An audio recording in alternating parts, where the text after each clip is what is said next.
Ini ini apa namanya? Ada berapa orang ya Pak Aldi sekarang ya? 35. Ada 536. Oke, teman-teman gini ya. Pertama, mau ucapin selamat datang dulu ya, selamat bergabung. Terus yang kedua, gini teman-teman ya. Mam tuh concern banget karena bentar ya Pak ya, boleh cerita dulu sebentar ya.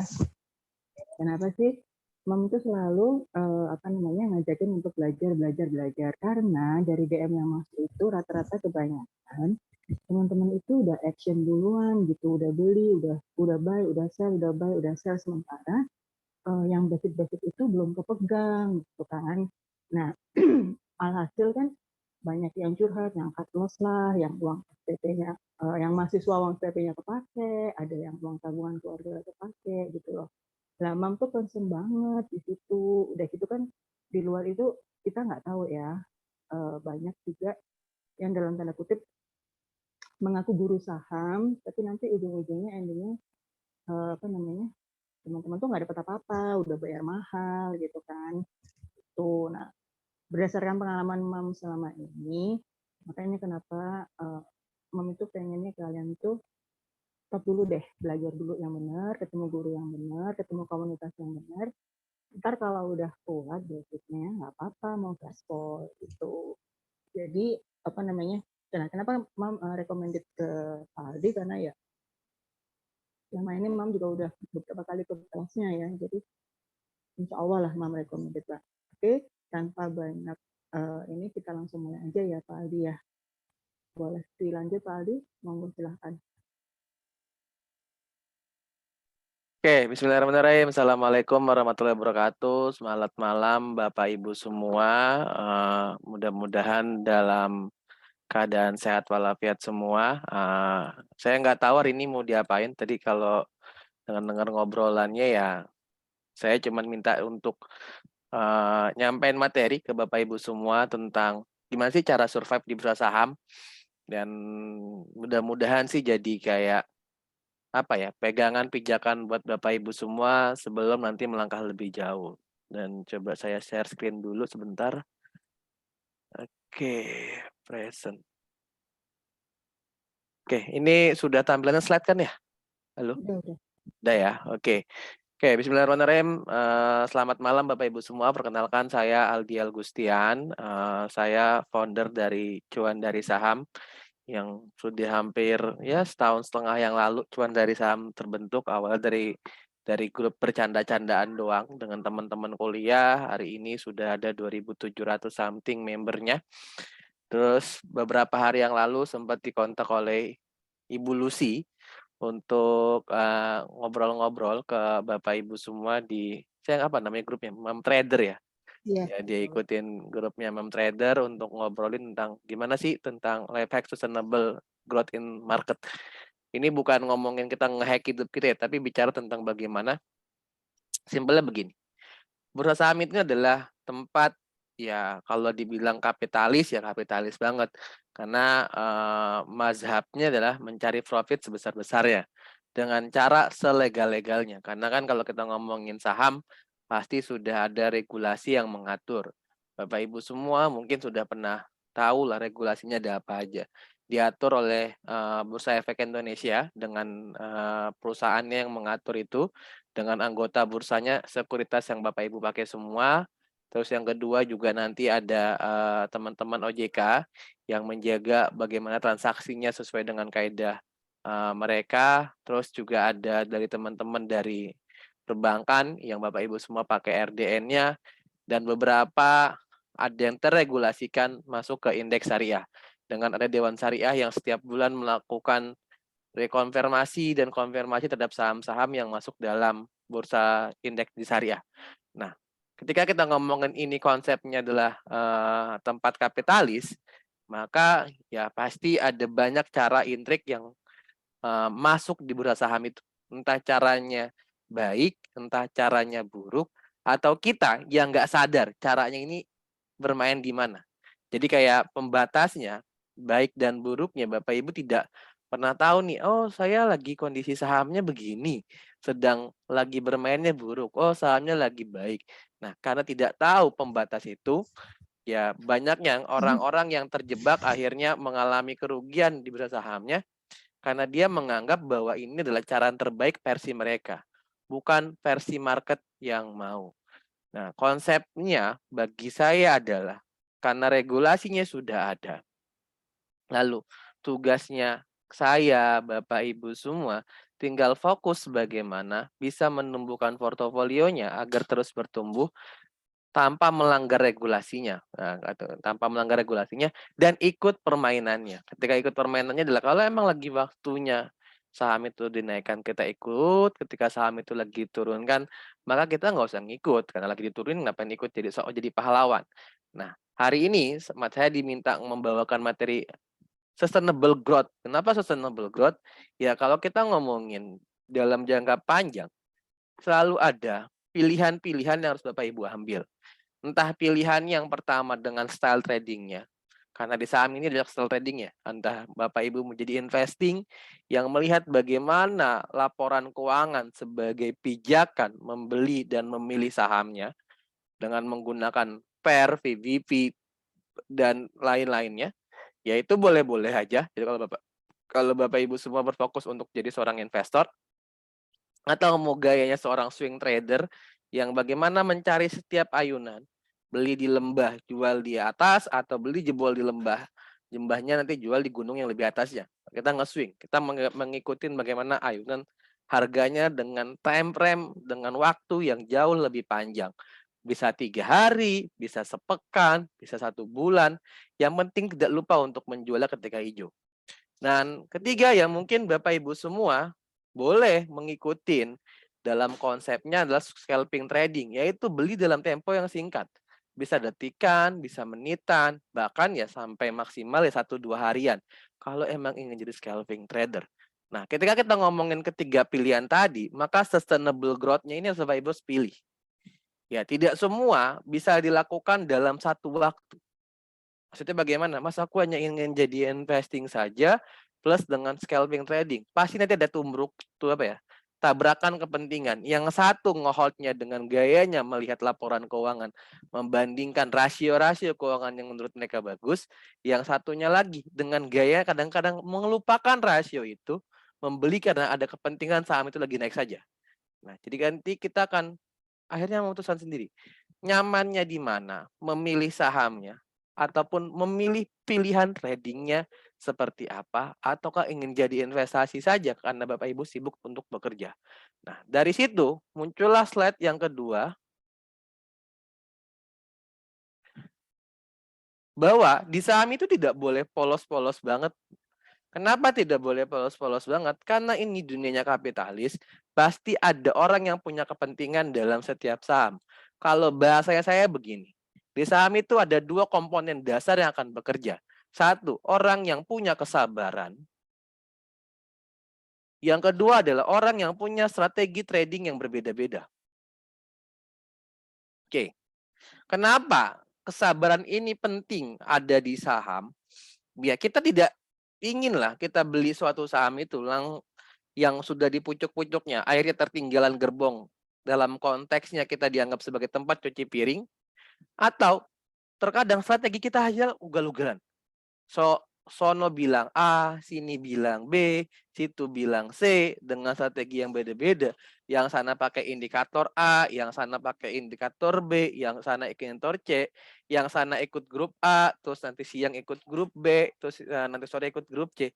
Nah, kedua ini jadi PR-nya ya.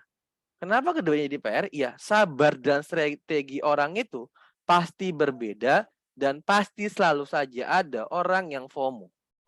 Kenapa ini dibikin? Ya, psikologisnya suatu saham itu akan selalu menyisakan banyak orang yang membeli di harga atas. Ketika orang itu membeli di harga atas, maka ada orang yang untuk take profit. Dan ketika harganya di bawah, pasti orang akan melupakan saham tersebut.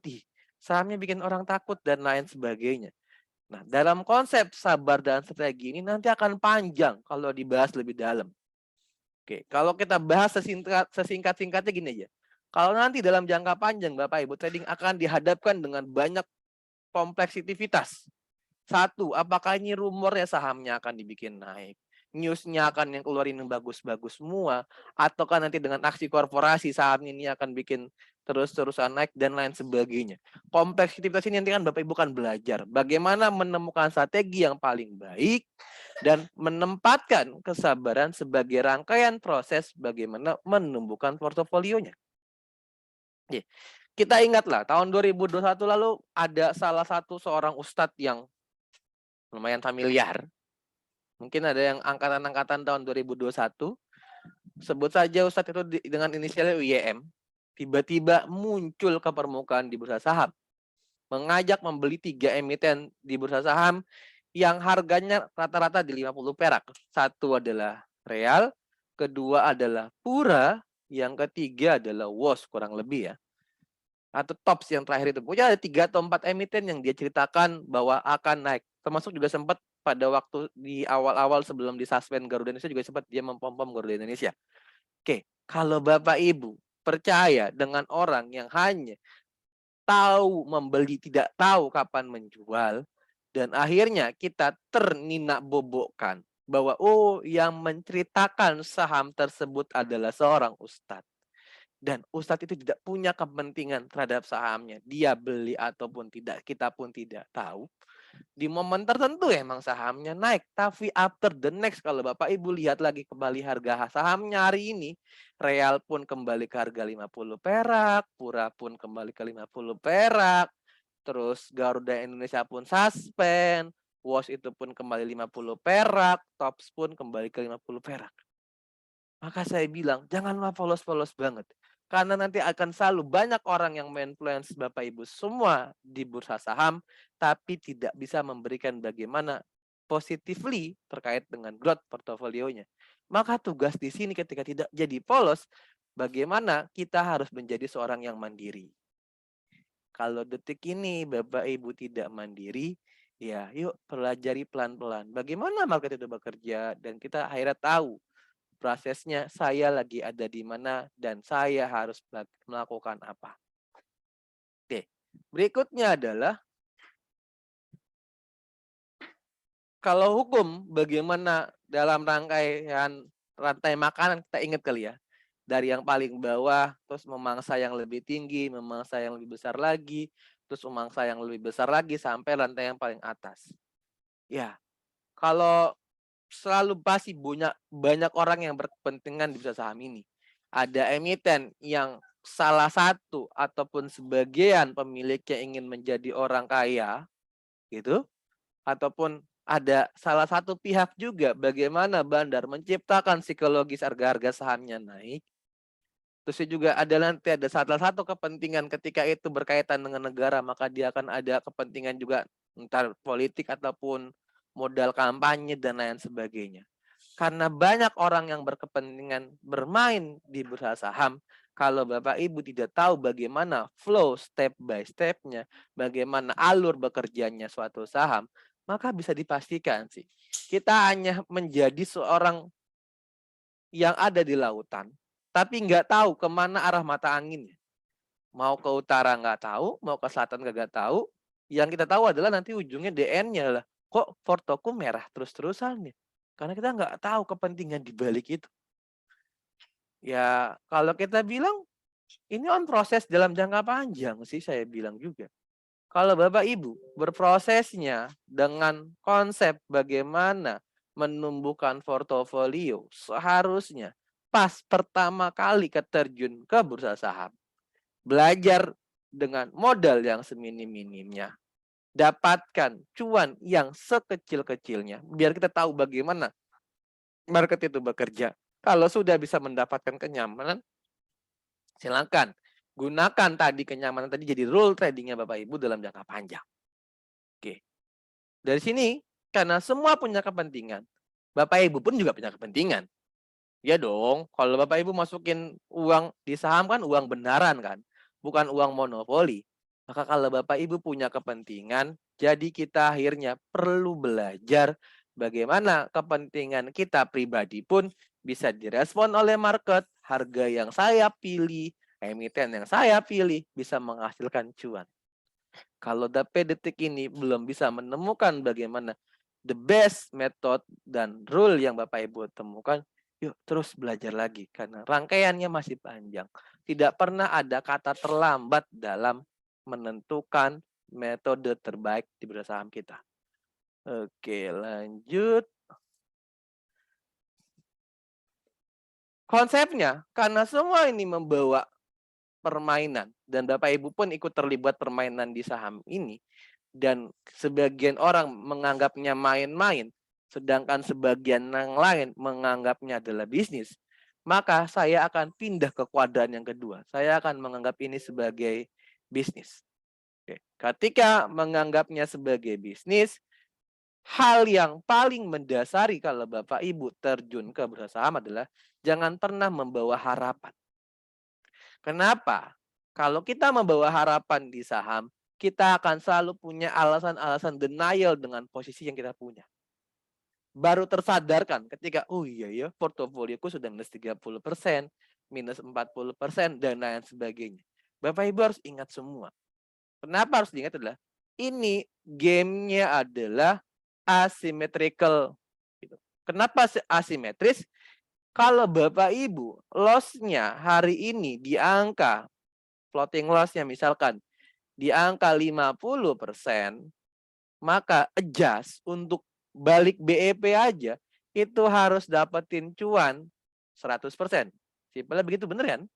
Kalau kita beli harga sahamnya di 100, lalu harga saham hari ini di 50, maka dari 50 ke 100 itu kan butuh 100%. Dari 100 ke 50, iya kita hilang 50%. Tapi bagaimana membalikan dari 50 ke 100? Karena kita dalam konsepnya bisnis tidak membawa harapan, maka lihat realitanya. Realita ini apakah sesuai dengan bagaimana pertumbuhan portofolio kita? Kalau tidak sesuai, maka Bapak Ibu harus menemukan metode terbaiknya. Oke, ini masih mending lah dari 100 ke 50. Andai kalau ada sahamnya dari 500 diturunkan sampai misalkan ke 70 saja, ini kan sudah hilang hampir ya kurang lebih sekitar 70%-an ataupun nanti 80%-an. Kalau dia makin besar, ketika dia 80%-an, maka dia harus bisa mencari gain 400%-an. Begernya 4 kali. Halo, Bapak Ibu semua yang dalam konsep pada hari ini trading, tidak bagaimana melihat bahwa realitanya sudah berkata lain, dengan harapan harga sahamnya akan balik, maka jangan kaget ya ketika portofolionya begini. Dan pada momen tertentu, harga saham itu naik, iya naik 20%. Tapi kita loss-nya masih 50%. Nggak ada rasanya loh. Karena 100% kan kita BEB-nya. Di sinilah kita harus mengerti bahwa jangan pernah bawa harapan di bursa saham. Oke, lanjut. Oke. Inilah suatu saham yang pernah kejadian namanya SLIS. Yang dulu digadang-gadang menciptakan sepeda motor listrik dan lain sebagainya, dan dikerjasamakan dengan PT Toba Toba. Oke, dengan Toba harga sahamnya dikerek sampai 14.000. Pas momen tertentu karena sebagian orang membawa harapan, terus turun, harga sahamnya sekarang 151. Gimana orang-orang yang tadi membawa harapan bahwa bilang on the future orang akan pindah ke electrical vehicle? Ya on the future. Tapi nyatanya ketika saham ini on the future pun mentok di angka 14.000, tidak naik lagi. Di mana orang-orang yang FOMO beli 14.000 tidak melihat realita harga saham yang sekarang 151.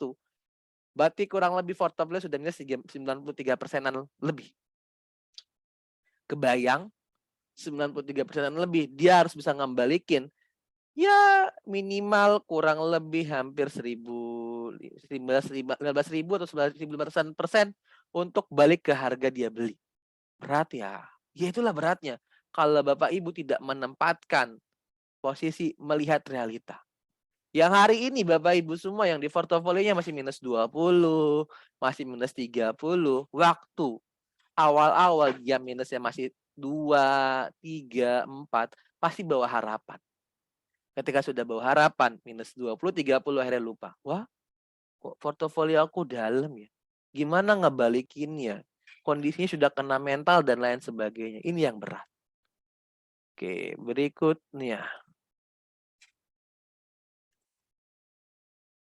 Ini juga pernah sahamnya baru IPO dikirim sampai 260 di sahamnya WinAir, terus habis itu dibikinlah seolah-olah volatil, padahal sahamnya sedang mengiris pelan-pelan Bapak Ibu semua, dan hari ini sahamnya parkir di 50 perak. Baru saja IPO tahun 2021-an, kalau nggak salah atau 2022.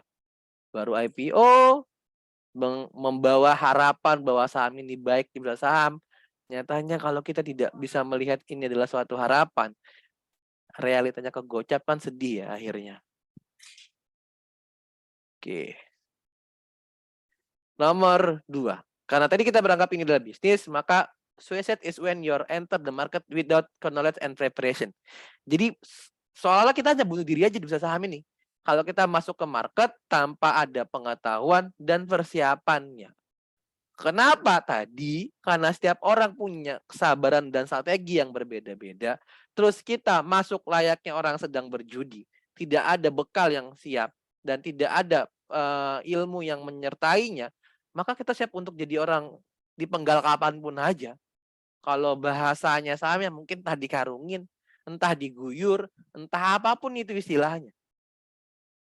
Maka kalau Bapak Ibu semua masuk ke saham itu, kalau bagi saya, suicide-nya ini hal yang pasti sih. Tapi bagaimana kita masuk ke saham, tidak jadi sekedar santapan untuk jadi dipenggal, dikarungin, dan lain sebagainya lah ketika Bapak Ibu membeli suatu saham. Batasinlah di mana resiko yang bisa ditanggung. Resiko itu yang Bapak Ibu taatin. Ketika dia sudah terus ditaatin, day by day, maka pasti ada someday Bapak Ibu akan mengerti, oh gaya permainannya begini ya. Oh ini yang bikin saya loss ya. Oh ketika ini naik saya dapat cuan luber ya. Dan lain sebagainya.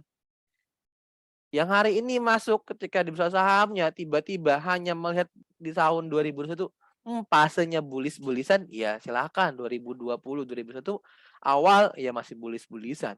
Orang-orang yang masuk dari 2021 di bulan Maret sampai ya Agustus atau September pasti sedang sedih-sedihnya pada waktu itu. Loss yang lumayan dalam dan lain sebagainya.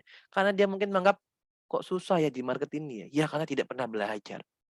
Kalau Bapak Ibu belajar dan menyiapkan diri, maka akhirnya akan mengerti saham ini perlu orang yang konsisten dan mau belajar dalam jangka panjang. Bukan cara cepat dalam membalikan telapak tangan jadi kaya di saham. Oke. Ketika itu semua, saya menganut namanya volume price analysis. Saya membaca bukunya hampir setahun setengah yang lalu dengan mentor utamanya Anna Colin yang mensederhanakan bahwa saham itu bisa digunakan dengan konsep volume price analysis. Bagaimana melihat dari sisi volume dengan kaitannya dengan harga. Terus kenapa tidak mau menggunakan metode yang lain, Mas? Saya sih sudah mencoba semuanya ya. Jadi saya sudah pernah membuka semua indikator termasuk logic indikatornya.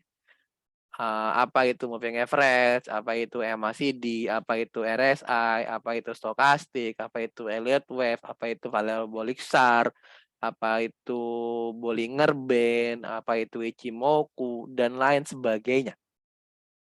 Oke. Semua indikator itu yang saya dapatkan itulah semua indikator yang lagging indicator.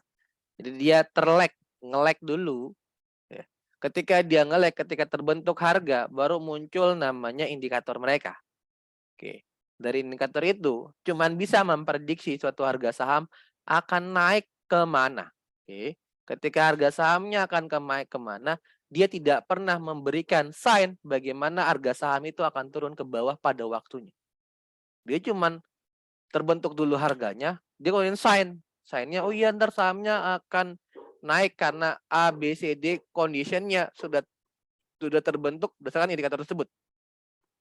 Pada fase tertentu, indikator itu kebentuk dulu harganya turun, baru muncul indikatornya bahwa boleh tuh untuk di-sell gitu. Nah, saya memikirkan kalau suatu indikator di bursa saham itu adalah bersifatnya lagging, maka saya akan banyak ketinggalan kereta, maka saya akan banyak ketinggalan untuk kena guyuran dan lain sebagainya. Akhirnya ya mensederhanakan bahwa oh ada PPA loh yang mensederhanakan kesulitan-kesulitan itu dalam bentuk sederhana di bursa saham. Nah, simpelnya begini. Dari PPA ini menolong saya dalam bagaimana membuat watchlist, yaitu mencari saham yang dari misalkan kaidah PPA-nya, apakah dia naik dengan volume, turun dengan volume, dan lain sebagainya. Dan trading plan-nya jauh lebih simple, karena kalau dengan PPA, saya bisa menerapkan dengan berbagai metode time frame. Entah mau time frame-nya mau daily, entah time frame-nya mau saya scalping dalam jangka pendek, itu bisa dipakai. Karena PPA ini bisa multi time frame. Terus, dan ini adalah makes clear view of what's going on the market. Jadi gambaran lengkapnya cepat terlihat tanpa perlu memikirkan siapa yang punya barangnya. Jadi ketika di awal-awal tahun, ya berarti November 2021 ya, pas awal-awal Desember ya, Desember itu kan dihapuskannya kode broker kan. Ketika dihapuskan kode broker ya saya fine-fine saja. Karena saya tidak perlu tahu siapa yang punya barang yang lagi jamarkan, entah yang punya MG, entah punyanya KZ, entah punyanya BK ataupun yang punya siapapun itu, ya saya nggak perlu tahu lah. Karena dari volume tergambarkan jelas bagaimana suatu saham itu akankah naik dalam jangka beberapa detik kemudian ataupun akan turun. Terus pernah false mas ya, selalu pernah false dan namanya juga mengindikasikan indikasi suatu saham. Tapi dalam jangka nanti Bapak Ibu latihan dengan PPA saja, kebayang kok cara bermainnya suatu saham itu. Oke, ini simpelnya ada PPA. Jadi kalau PPA itu sahamnya selalu kita belajar bagaimana dia harus punya trading area. Ketika di trading area itu nanti dia 127, 128 adalah trading areanya, dia jebol, trading areanya harus dengan volume, maka dia akan naik ke atas. Terus Mas suka beli yang 127-nya BOW? Ya suka-suka aja, tapi terkadang tipikalnya agak lambat. Saya lebih baik cari konfirmasi bahwa harga saham itu akan naik ke atas. Terus suka gagal juga ya Mas kalau dia false decode, ya suka lah. Tapi dengan mengkonfirmasinya dengan volume yang lebih besar, seharusnya masih ada peluang Bapak Ibu untuk dapetin upside 3-4%. Nah, yang penting adalah bagaimana membatasin greedy-nya. Terkadang dikasih 3%, terkadang kasih 15%, terkadang dikasih arah. Ya, tergantung bagaimana kita untuk exit. Karena dalam konsep trading, jual itu suka-suka, tidak perlu jelasan, Mas ini jual di mana ya? Silakan jual sesuai dengan kenyamanan masing-masing. Karena orang-orang itu yang beli saham pasti beda dari sisi lot sizing-nya, beda bagaimana penempatan fotonya, dan beda dari sisi bagaimana strategi sabarnya. Oke, ini contohnya. Ini juga sahamnya dia punya trading area 272-278 dengan volume yang lumayan kecil di bawah. Volume ini yang jadi konfirmasi bahwa oh dia masih sideways kok, maka volumenya kecil. Ketika dia jebol 278 harga sahamnya naik tinggi sampai nyentuh harga resistensi tapi nggak ditembus, maka bisa dijual di sini. Itu aja materinya buat Bapak Ibu semua untuk survive. Bagi saya gini simpelnya. Kalau Bapak Ibu ingin survive bersaham, maka pastikan dulu kita di saham ini sedang berbisnis.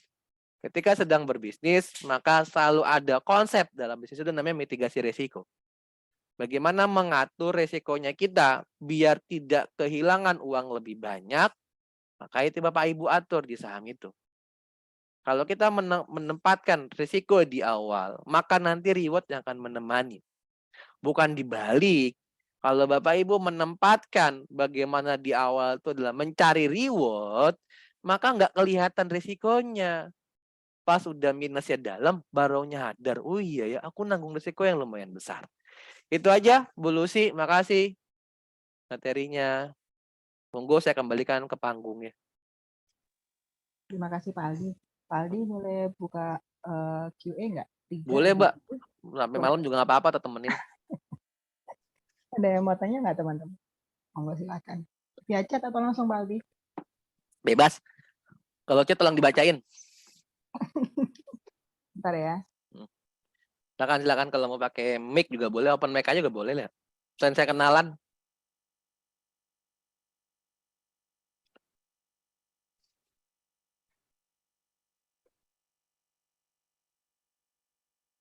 Atau mungkin teman-teman ada yang mau curhat, rata-rata biasanya persoalannya apa sih yang lagi dihadapin sekarang gitu? Mungkin apa namanya, kecepatan jual kayak, atau mungkin nyangkut dalam atau gimana, monggo silahkan. Silakan. Mau langsung pakai mic juga boleh tuh Mas Gaos sama siapa lagi tuh ya? Bentar. Open mic aja nggak di ini kok, nggak di unmute kok. Biar kenalan. Mas Gaos, monggo Mas Gaos dibuka aja mic-nya, nggak apa-apa.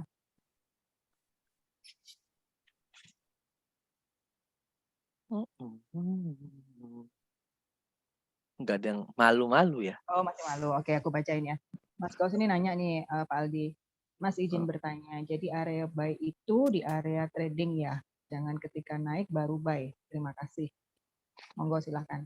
Jawabannya kalau saya ya simpelnya begitu sih. Kalau setiap area buy itu selalu saya akan menggunakan konsep dia punya trading area atau enggak trading range bahasanya.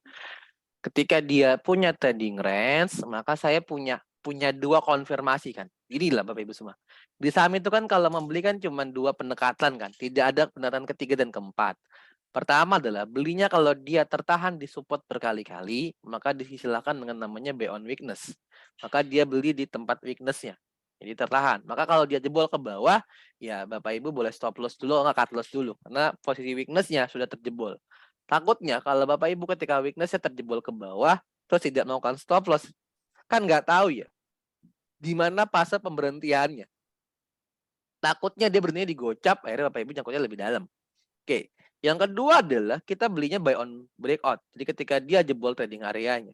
Ketika jebol trading areanya, ya silakan mengkonfirmasi. Salahnya kalau dia buy on breakout seringnya adalah false break. Jadi ketika dia naik terus turun lagi ke bawah, balik ke area trading area lagi.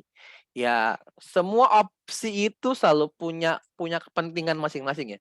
Mau buy on weakness ataupun buy on breakout, selalu ada di mana kita membatasin kerugiannya yang kita anggap tadi mitigasi risikonya. Ya kalau semuanya kita konfirmasi buy on weakness ataupun buy on breakout langsung dapat cuan terus-terusan sih kita udah kayak dewa. Tapi karena kita manusia ya manusia aja. Ketika emang sudah salah posisi, maka silakan untuk cut loss. Terus pertanyaan yang menarik adalah gini, ketika dia sudah breakout Mas, terus saya boleh kejar FOMO dan lain sebagainya nggak? Kalau si aku sih sah-sah aja kalau dia breakout, terus Bapak Ibu FOMO. Ya kalau saya menggunakan konsepnya begini, gunakanlah time frame yang lebih sedikit atau enggak time frame lebih kecil, entah 1 menit, entah 3 menit, lalu lihat di time frame tersebut, kan selalu ada candle high kan, 1 menit ataupun 3 menit tadi, misalkan kita pakai time frame 1 menit, terus dia punya harga breakoutnya di 100, terus naik ke 104, pas 104 dia koreksi bentar lagi ke 102, terus jebol lagi 104-nya. Maka Bapak Ibu boleh beli lagi jebol 104 dengan alasan karena kita mengkonfirmasi melanjutkan kenaikan jebol 104-nya. Nah, ini sah-sah saja. Yang penting gini loh. Dalam setiap konsep pembelian Bapak Ibu semua harus punya alasannya. Kenapa harus punya alasannya? Itu yang dijawab oleh bursa gitu kan. Bapak Ibu setiap jam 5 atau enggak jam 8 malam itu kan terima trade confirmation ya. Trade confirmation itu menjawab sebenarnya Bapak Ibu itu buy-nya punya reason atau tidak punya reason. Kalau Bapak Ibu buy-nya punya reason, seharusnya alasan yang dibeli tadi bisa mengkonfirmasi bahwa oh saya trading itu punya metode. Kalau Bapak Ibu membelinya tanpa ada alasan, maka bisa dipastikan dalam fase trading Bapak Ibu sedang bergambling. Di situ Bu Lucy. Oke, Mas Gaus kayaknya cukup ya. Pindah ke Mas Andi ya. Mas Andi ini nanya nih Pak Aldi. Untuk mitigasi risiko itu berapa besaran cut loss baik untuk swing maupun scalping? Oke, saya pakai jawabannya Mark Minervini. Mark Minervini yang juara championship-nya di Amerika, menggunakan konsep kalau dia swing trade, dengan saya ngeliatin portofolio mereka, dia, setiap dia swing batasannya dia maksimal 8, Pak. Jadi kalau dia punya suatu barang, 8 ini opsinya tinggal dilihat apakah kena duluan 8-nya, atau kalau emang di swing boleh berdasarkan dari time horizonnya. Saya punya saham swing, tapi sudah hampir 1 tahun atau enggak 3 bulan, sahamnya cuma bergerak +2, +3, tidak kemana-mana. Maka ya akhirnya bolehlah kita menerapkan dari time horizon. Tapi biasanya kalau di Mark Minerva ini selalu bilang dia selalu cut loss maksimal 8. Jadi dia akan cari minimal 67. Lalu ketika di swing dia sudah cut loss, Mark Minerva ini akan membuyback kalau di bawah. Nggak dilupain sahamnya. Kalau dia meyakini saham itu bagus, ya udah cut loss dulu yang 8 tadi gitu loh. Ntar di bawah beli lagi dari sisa modal yang tadi cut loss, ya baru dia beli lagi. Itu kalau dia swing. Kalau scalping, konsepnya adalah boleh Bapak Ibu batasin kerugian dengan 2 kaidah. Pertama, apakah dengan rupiah? Oke, masuk misalkan di angka latihan kan 10 juta, sekali ngentri 10 juta, terus Bapak Ibu mau siap kehilangan rupiahnya berapa? Kayaknya kalau kehilangan 300.000 pedih lah ya. Ya wis, berarti Bapak Ibu batasin. Jangan sampai setiap ngentri 10 juta loss 300.000. Nah, gitu. Jadi jangan sampai 300.000 misalkan. Nah, konsep ini kalau scalping saya akan menjawabnya simpel begini. Silakan Bapak Ibu stop nyimak sebentar, terus tarik nafas dalam-dalam, terus bayangin berapa jumlah RDN saya sekarang ada berapa nominalnya. Saya nggak tahu Bapak Ibu sih beda-beda. Ada yang 10 juta, ada yang 100 juta, ada yang 1 miliar ataupun berapapun nilainya. Lalu tarik nafas dalam-dalam, terus bayangin kalau Bapak Ibu satu hari bisa kehilangan dengan nominal dari RDN tadi, sanggupnya hilang berapa? Misalkan begini, portofolio saya di RDN ada 100 juta. Satu hari saya kalau kehilangan 3 juta, kayaknya pedih-pedih banget ya. Maka batasinlah kehilangan rupiahnya dengan nominal 3 juta rupiah. Biar apa? Biar tidak merasa kita kena mental terlalu dalam. Kalau pakai rupiah. Kalau pakai percentage, maka boleh Bapak Ibu batasin dengan 1-3% kalau lagi scalping. Jadi kalau 1-3% sudah gagal position, lebih baik out dulu. Terus Mas, kalau habis out gimana? Kalau balik lagi ke area Bapak Ibu beli lagi, ya beli lagi. Harus ada momen untuk buyback. Jangan habis scalping, terus kena loss, terus lihat sahamnya rally, nggak pernah mau buyback, maka akhirnya tidak bisa membalikan kerugian yang tadi. This is jawabannya, Bu. Oke. Ini ada juga yang nanya, Mas, nanti di kelas VPA itu apakah dibahas volatility, contractile pattern, atau VCP? Kalau bilangin volatility pattern, saya orang yang sama sekali tidak mengerti overall pattern. Walaupun tahu istilah-istilahnya, inverted head and shoulder, dengan cup and handle, atau enggak bullish flag, atau enggak bearish flag, dan lain sebagainya.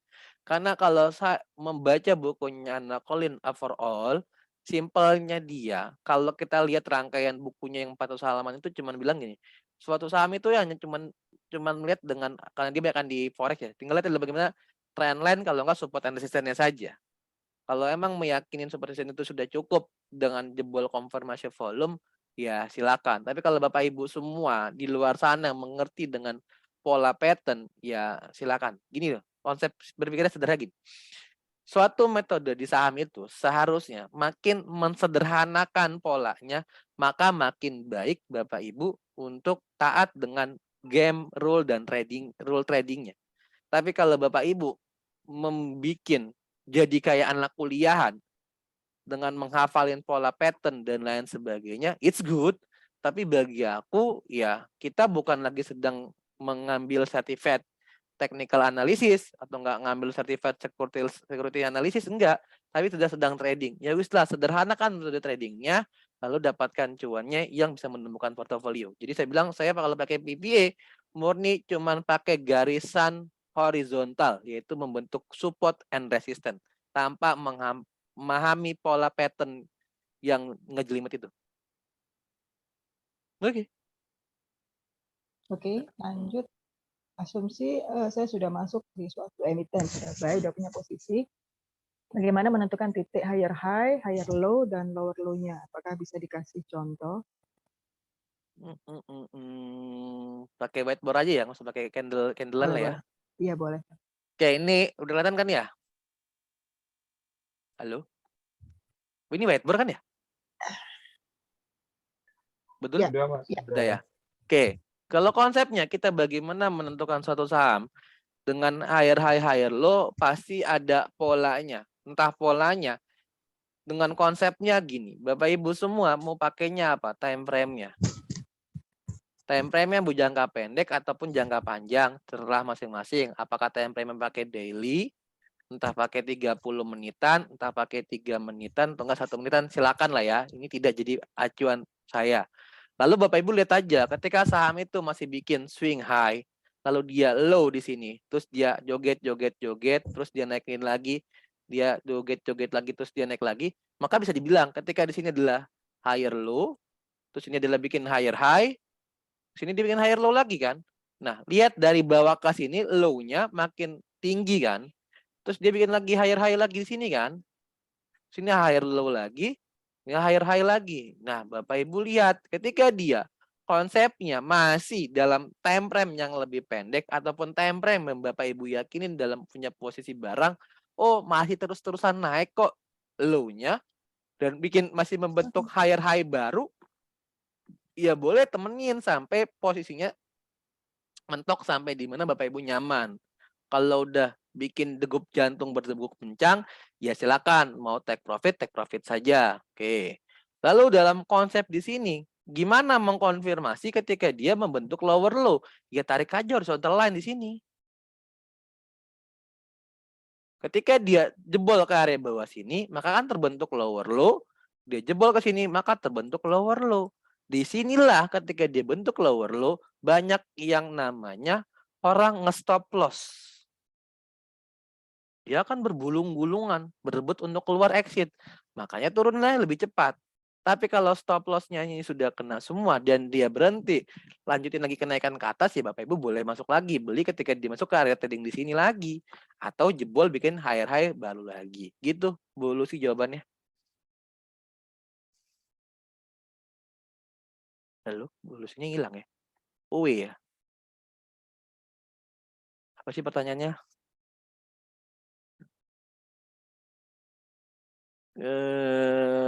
Oke.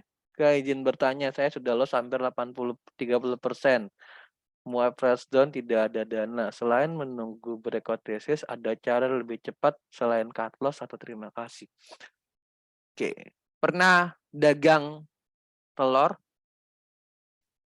Halo? Ada yang dagang sembako? Pada 70 orang manusia semua kan gak ada yang jawab.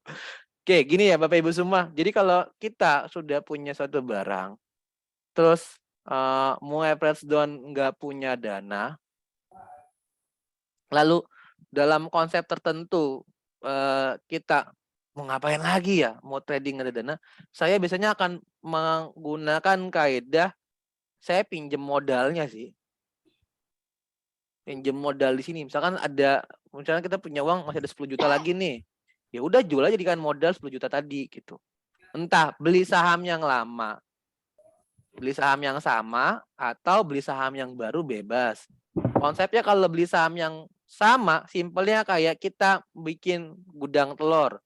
Telur kalau harganya 20.000 di gudang, ada yang 18.000, ada yang 15, ada yang 17.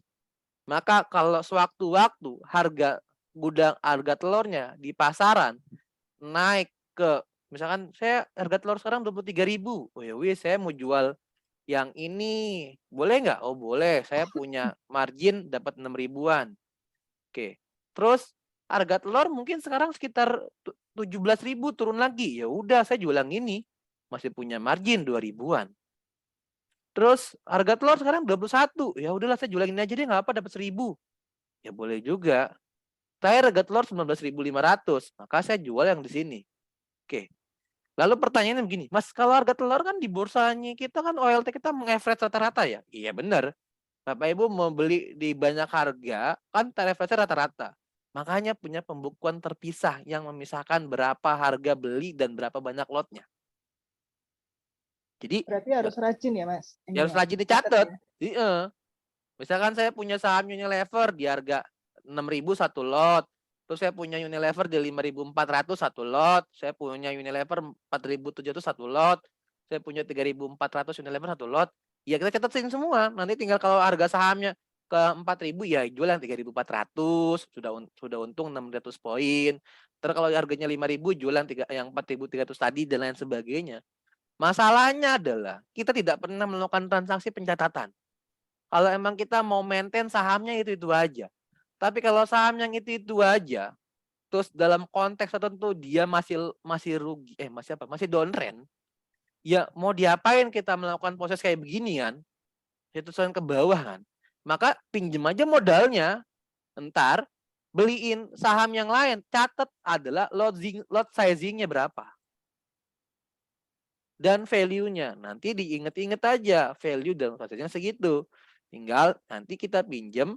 Kalau saham yang kita beli dapetin cuan, maka ya kita beli dapetin di sini. Gitu. Tapi kalau akhirnya pakai begini terus kita bikin stres, ya kalau saya sih lebih cut loss saja lah. Tinggal kita berdamai sama diri sendirinya bilang, ya sudah itu pengalaman pahit aku di masa lalu. Atau enggak pindah ke OLT, enggak harus 9 RDN ya Bapak Ibu semua ya. Pindah ke OLT yang lain biar menutup kenangan masa lalu, terus kita bisa pakai OLT yang baru untuk mendapatkan cuan. Uangnya dari mana? Ya start from 100.000 bisa kan. Dengan RDN yang baru kita latihan lagi step by step lagi sampai menunggu harga yang di RDN yang lama average-nya tersentuh atau enggak dapetin cuan atau enggak BP. Gitu. Makanya kalau saya bilang ya taatlah dengan plan lah. Makanya kalau Bapak Ibu sudah punya plan, loss-nya berapa, ya taatin aja lah. Jangan sampai loss kalau sudah 30-40%. Itu susah untuk naikinnya. Karena simpelnya begini. Uangnya siapa yang akan bikin harga sahamnya naik ke atas? Kalau itu uangnya Bapak Ibu dan Bapak Ibu tahu uangnya ada di mana, ya monggo. Tapi kalau Bapak Ibu nggak tahu itu uangnya siapa, maka lebih baik taat dengan plan. Gitu, Bu Lucy. Monggo. Iya Pak Ali, berarti tadi kalau boleh di sum up, itu tadi bisa ada 2 macam cara ya. Mau pakai cara yang ini mungkin agak sedikit ribet, dengan catatan dan sebagainya, bisa dibeliin saham yang lain, atau pakai saham yang sama, jadi nanti harganya bisa ter-average dengan harapan nanti bisa akhirnya terus BEP, atau udah diamputasi aja, dengan sisa dana itu mulai lembaran baru. Oke, betul. Gitu Mbak, udah jelas ya?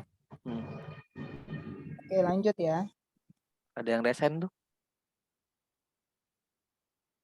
Monggo Pak Tri. Selamat malam Bang. Malam izin Pak. Bertanya. Ya, izin bertanya. Kalau scalping metode FVPA itu cara entry dan outnya gimana ya biar misalkan TP maksimal terus lossnya itu juga nggak terlalu dalam. Jadi yang dilihat itu volume sama chart atau apa aja itu ya Bang. Itu yang pertama. Untuk yang kedua, untuk menentukan watchlist untuk buat scalping keesokan harinya itu seperti apa ya Bang? Oke, gitu aja Bang. Terima kasih. Saya jawab singkat-singkat ya, karena kalau dijelasin bisa 4 jam. Kalau PPA ngelihatnya apa? Kalau saya adalah pertama adalah bagaimana melihat dari sisi trading area Pak. Karena saya nggak mau beli saham, tidak tahu alasan belinya. Maka trading area dulu yang saya clearkan. Terus saya mengkonfirmasi kalau sahamnya di bawah, maka pasti trading area saya twist. Biar partisipan publik ikut-ikutan, maka sahamnya harus breakout dengan volume. Maka kalau dia breakout, ada volume besar, boleh ikutan beli. Lalu untuk take profit maksimalnya bagaimana? Ya lihat aja kalau dalam fasenya pasti ada namanya istilahnya berhenti makan kanannya atau buying powernya sudah cukup. Kalau buying power sudah cukup, maka harga saham di titik tertentu atau enggak di titik tertentu tidak akan lagi naik lagi ke atas, maka boleh dijual. Tapi kalau masih menghold, ya silakan. Kalau konsepnya masih bikin higher high, higher low. This is number 1. Nomor 2, bagaimana mencari watchlist-nya? Ya, biasanya saya akan buka OLT, terus liatin stock gainer and stock top loser and top gainer. Terus lihat bagaimana polanya. Oh, dia kemarin bikin breakout area baru di daily-nya dengan volume. Mudah-mudahan hari ini masih naik. Atau dia harga sahamnya turun tanpa ada volume, tapi masih lagi uptrend. Jadi kurang lebih lihat gitu sih, Pak. Nanti kalau prakteknya panjang ya. Nanti kalau emang ada waktu ya bolehlah kita ngobrol kalau di kelas-kelas yang lain. Itu dulu sih Ya. jawabannya. Pak Aldi, sementara mungkin udah ya teman-teman ya, Udah karena ya? juga udah malam. Ini Udah ada sih. sisa 2 nih, Pak Aldi mungkin bisa selesaiin yang ada aja. Nanti mungkin bisa dilanjut. Kalau boleh aku ngomong dikit ya Pak Aldi ya. Mungkin dimulai dari volume aja. Rata-rata kalau boleh jujur nih, pasti banyak teman-teman tuh yang nggak perhatian itu tuh batang-batang volume di bawah tuh pasti nggak diperhatiin gitu kan. Atau bahkan ada yang DM ke saya tuh nanya, jadi volume itu apa itu, ada angka-angka di itu apa gitu. Nah di sini tuh aku cuma mau ngasih ini aja deh, ayo deh kita kita perkuat dulu deh di sini gitu sebelum mau belajar yang macam-macam yang lain-lain gitu. Sementara ini yang simple aja kita nggak paham, itu sih Pak Aldi kalau menurut saya ya. Ini pengalaman berdasarkan pengalaman saya pribadi gitu kan. Tapi dari yang simple ini, insya Allah bisa meminimalisir kemungkinan teman-teman untuk mengalami loss ya. Karena kita udah tahu ininya rambu-rambunya tuh udah paham. Itu sih Pak Aldi kalau menurut aku. Dari volume aja. Itu banyak loh yang belum ngeh gitu kan. Ini apa pertanyaan atau suruh ngejelasin?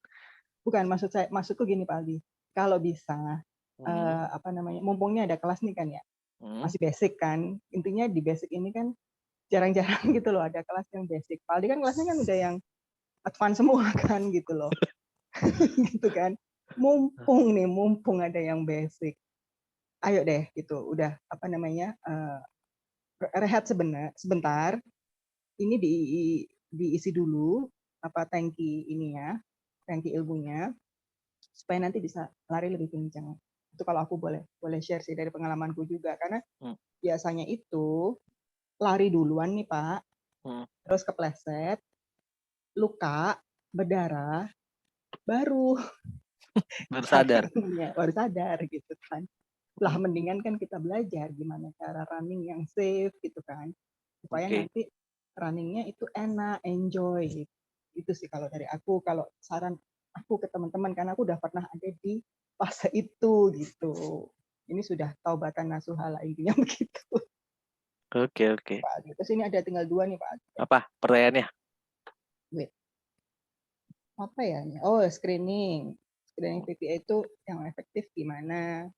Pakai tools apa gitu. Soalnya kalau live trade bingung mau ambil keputusan buat buy atau skip. Terima kasih. Live trade ya? Live trade atau dari WL sebelumnya ya, Mbak? Kalau live trade saya murni banyak kan pakai running trade ya. Jadi tetap saya jelasin simple sederhananya ya. Kalau Bapak Ibu semua kalau live trade, maka flow-nya yang diurutkan. Oke, flow ya. Saya bilang ini alur ya. Berarti kalau namanya alur harus ngurut. Ya, polanya sama kayak Bapak Ibu bikin WL di hari sebelumnya. Gimana? Ya lihat kalau dari sebelumnya Bapak Ibu semua senang pakai support and resistance atau pakai chart pattern, ya gunakan itu sebagai flow-nya. Nah, itu nomor 1. Berarti lihat dulu candle-nya setelah dia muncul di running trade misalkan. Oke. Lihat polanya, lalu bikin nomor 2 garis imajinernya, di mana supportnya, di mana resistennya. Nomor 3 cek imajiner garis volumenya. Apakah dia volumenya menembus rata-rata atau hanya di situ-situ aja. Nah, ketiga itu baru nomor 4 Bapak Ibu lakukan pembelian sahamnya dengan lot sizing yang nyaman. Nomor 5 baru batasin dengan resikonya. Di mana sih resikonya yang kalau saya mau cut loss di sini. Oke, 4 dan 5-nya gampang kalau menurut aku karena tinggal buy sama stop loss-nya. 1 2 3 dalam jangka dalam Bapak Ibu trading di awal-awal mungkin agak kesulitan. Ya wajar lah, nggak apa-apa kita lagi belajar. Kita latihannya 10 menit. Oh, sahamnya muncul yang trade, terus liatin candle-nya, garisin dulu. Nggak apa-apa, dianggap kuno oleh orang lain, dianggap cupu oleh orang lain, ya nggak apa-apa. Dalam jangka panjang, kalau Bapak Ibu melakukan itu day by day, trust me, on 6 month atau enggak 3 bulan, itu cukup kok. Sekali lirik aja, tanpa perlu bikin garis-garis di mana support and resistance. Kenapa? Dari 10 menit itu nanti akan berkembang hanya sekedar mengedipkan mata. Oh, ini jebol nih. Oh, ini batasan cut loss di sini nih. Asal flow itu dilakukan step by step dalam 6 bulan dengan waktu yang Bapak Ibu panjang. Oke, jadi kalau live trade begitu. Kalau bikin WL sebelumnya kan gampang kan, tinggal lihat aja dari stock gainer and loser, terus Bapak Ibu bayang-bayangin di mana imaginer support and resistance-nya, lalu tarik aja polanya. Oh, ini akhirnya sahamnya saya belinya pakai BOW, oh belinya pakai BOB, saya cut loss di sini. Terus kalau sibuk bekerja tinggal pakai automatic order. Itu Bu jawabannya. Oke, ini terakhir ya. Hmm. Aldi mau tanya berapa lama bisa cuan konsisten, karena sering dibilang oleh para master butuh pengalaman dan jam terbang. Jawabannya simpelnya bukan berapa lamanya, seberapa nyaman dengan metode yang sama tidak mau berganti. Jadi saya tidak pernah mengubah pola trading saya dari awal dengan PPA, belum pernah mau mengganti ke pola-pola yang lain. Jadi seberapa lama Bapak Ibu semua memakai satu metode diulang dengan ratusan kali, ribuan kali di berbagai macam saham yang ada. Kalau ngomongin soal berapa lamanya, saya nggak tahu. Karena fasenya setiap orang, learning breakout-nya itu beda-beda. Ada yang dia terseok-seok di awal, setahun kemudian bisa break even point dan cuan konsisten. Ada orang yang mungkin butuh 8 tahun, ada yang 3 bulan, dan lain sebagainya. Yang masalah adalah Bapak Ibu semua menggabung-gabungkan pola ilmu A 3 bulan, pola ilmu B 3 bulan, pola ilmu C 3 bulan, sampai akhirnya kebingungan sendiri, mana yang work untuk buat Bapak Ibu semua. Saya dari awal bursa ya pakai PPA aja, sudah hampir 2,5 tahun inilah udah pakai PPA. Karena bagi saya metode ini paling simpel, paling mudah, tanpa perlu membuat banyak indikator di candle yang saya lihat. Jadi boleh aku bilang, ya wis lah, latihan dengan satu metode dalam jangka panjang dengan berbagai emiten yang berbeda-beda, jadilah master di sana. Tanpa perlu lirik tetangga yang fotonya hijau-hijau, masa bodoh. Karena kita fight dengan diri sendiri, bukan dengan foto orang lain. Itu Bu Lucy jawabannya. Oke. Untuk teman-teman yang udah daftar tanggal 28 udah dia. Itu jadi Ya, pagi ya? pagi Pagi jam 9 sampai bosen. Oke. Itu teman-teman, itu nanti yang udah daftar, kemarin aku minta tolong lagi sama Pak Aldi, ini banyak repotin. Boleh kan Pak Aldi, itu harganya tetap 350 aja buat teman-teman kan? Diatur aja lah, saya sih nggak ada Gini, masalah teman-teman dengan ya. Gini, Pak Aldi ini sebenarnya itu jangan punya pikiran bahwa apa namanya itu nggak seberapa gitu loh, 350.000 itu. Kita itu ngambil waktunya beliau yang itu iniin buat apa? Buat ngajarin kita. Kalau boleh tahu nih Pak Aldi, sehari itu kan apa namanya? Akhirnya kan nggak trading kan ya, karena ngajarin ke kita kan. Ya. Itu berapa biasanya potensi? Boleh dong di-spill, biasanya potensi cuannya berapa tuh? Ya Kan las kemarin. jadi cuan kan karena ngajarin kita kan. Nah, terakhir hari apa ya? Kamis ya, bisa jual BMTR 3 digit lah. Berapa dong? Ayo dong. Kan Ibu udah liatin Bu, kasih tahu aja Ibu jawab. Enggak, ini kan bisa buat motivasi buat teman-teman gitu loh. Tanya Pak Adi aja, itu udah Pak Adi. Tapi intinya, ya intinya gini, saya pernah bikin kelas strat bar dengan teman-teman. Jadi dengan kelas alumni private-nya aku pernah bikin strat bar kurang lebih 2 pekan lalu lah ya, 2 pekan lalu itu on day kalau aku bisa ikutan bareng-bareng scalping trading bareng-bareng, karena saya dari awal tidak trading, ya mungkin saya dapat 2 digitan lah. ya. Jadi nggak ada apa-apanya kan dengan maksudnya dengan 350.000 itu kan sekedar ini aja, maksudnya nggak ada apa-apanya gitu loh, karena Pak Aldi juga udah ngilangin waktunya buat ngajarin kita gitu. Udah. Mana ya? Masih ada nggak sih? Bentar Bu, kayaknya masih ada deh. Nah, Kelas-kelas apalagi aja tuh, ya. daripada disuruh baca punya anak kuling 400 lembar, mendingan diceritain Pak Aldi kan isinya apa? Ya, belum bener lagi. sih. Belum lagi bahasa Inggris kan pusing pula kan. Oke, kayaknya ada deh. Boleh ya? Boleh ya. Ini aku garis bawain ya. Boleh ya Nah, ini 350. last tanggal 16. Udah, kelihatan kan ya? Ini tak solawatin nih biar nular. Oke, teman-teman, sementara itu dulu ya. Jadi untuk yang udah daftar, nih udah dikasih approval, jadi harganya tetap 350.000. Yang misalnya mau gabung, itu nanti kelasnya 28 pagi, terus 29-nya itu kita praktek di market ya? Iya, jam 8.30 stand on market. Nanti pakai fiturnya apa aja, terus kira-kira yang dilihat apa aja, sampai sesi 1 selesai Flow-nya ya, kemungkinan saya ya, flow-nya ya. sampai flow-nya gimana. Saya nggak trading kok, saya nemenin aja. Tapi ini ya teman-teman ya, aku garis bawahin dulu ya. Kalau Pak Aldi itu definisi trade bar-nya bukan berarti perintah beli Beli. dan perintah jual. Jangan harap begitu. Karena kalau kalian belajar dengan Pak Aldi itu dibentuk untuk menjadi trader mandiri. Kalau kalian hanya mengandalkan perintah beli dan jual, kalau nanti nggak ditemenin Pak Aldi, nggak bakal ngerti. Tapi kalau dikasih logiknya, kapan waktunya buy, kapan waktunya sell, maka hopefully ditemenin atau nggak ditemenin, teman-teman bisa win di market gitu ya. Jadi Oke. jangan harap punya imajinasi nanti hari Senin beli ini, Di ngekor bukan. jual ini, sekian ya sekian, ayo masuk rame-rame, nggak ada kayak gitu. Ya, ini saya jelasin dulu di awal Pak Aldi daripada nanti kok gini tujuannya gitu. Ya teman-teman.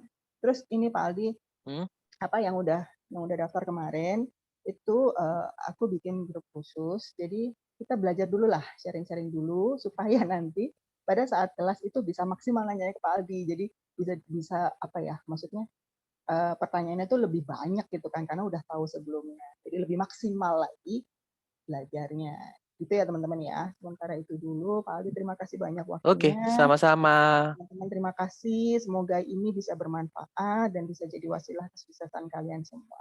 Oke, terima kasih. Pak Aldi, monggo ditutup. Makasih Bapak Ibu semua, silakan kalau mau join. Saya mengganti waktu Bapak Ibu semua untuk belajar. Kemungkinan jam 9, saya nggak tahu keluar jam berapa. Kalau lihat dari materi yang diminta oleh Ibu Lucy, bisa 3-4 jaman untuk bahasin logik dan bagaimana menentukan sahamnya dan lain sebagainya. Semuanya all the record, Bapak Ibu bisa nanti diulang-ulang, tapi mohon jangan disebarluaskan. Itu aja, makasih ya Bu Lucy dan teman-teman semua. Selamat malam. Ya, selamat. Saya pamit ya Bu. Ya, monggo. Terima kasih. Assalamualaikum. Waalaikumsalam. Waalaikumsalam.